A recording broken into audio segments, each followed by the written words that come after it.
Today's conversation is one your spirit may be craving. This episode is titled Repositioning because sometimes what we call delay, what we label confusion, what we interpret as loss is actually an invitation to reposition. When life shifts without permission, repositioning often begins uninvited. A closed door, a sudden ending, a season that no longer fits who you are becoming. You didn't plan it, you didn't pray for it, yet here you are. The truth is, many of us resist repositioning because it feels like starting over, it feels like failure, it feels like we're being pushed back when you were so sure you're moving forward.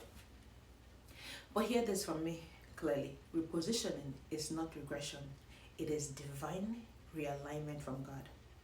Sometimes God doesn't change the promise, He changes the position so that you can finally see clearly. Repositioning is uncomfortable because it lives in the in between. You're no longer who you were, but you haven't fully stepped into who you are becoming. This is the season where identity feels shaky, confidence feels fragile, and faith is tested quietly. You begin to question: did I miss God? Did I make the wrong decision? Why does this feel harder suddenly? But the truth is really loud. Transformation is rarely glamorous, and reposition often feels like stripping before clothing. God removes what no longer serves the next version of you, not to shame you, but to free you. You cannot reposition while clinging to what's familiar. The old roles, the old labels, the old version of success you once knew, even old prayers that no longer matches your capacity. Some things were right for you then, but they are too small now for who you are becoming. And yes, letting go hurts because familiarity feels like safety, but comfort has never been the same as calling. Repositioning demands surrender, not because God wants to take from you, but because He wants to trust you with much more. Once you reposition yourself, guess what? Your perspective changes. What once looked like rejection now looks like protection. What once felt like delay now feels like preparation.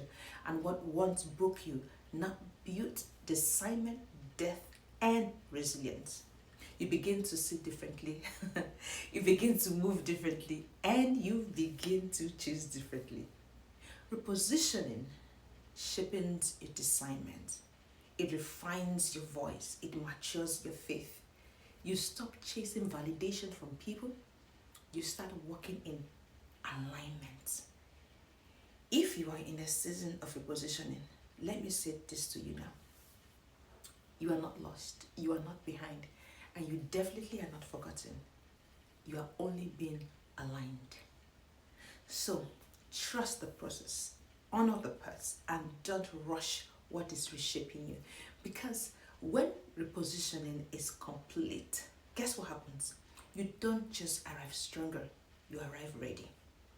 So today I want to thank you for sharing this moment with me. Until we meet next time, keep choosing growth, alignment, and repositioning. Thank you. See you next time.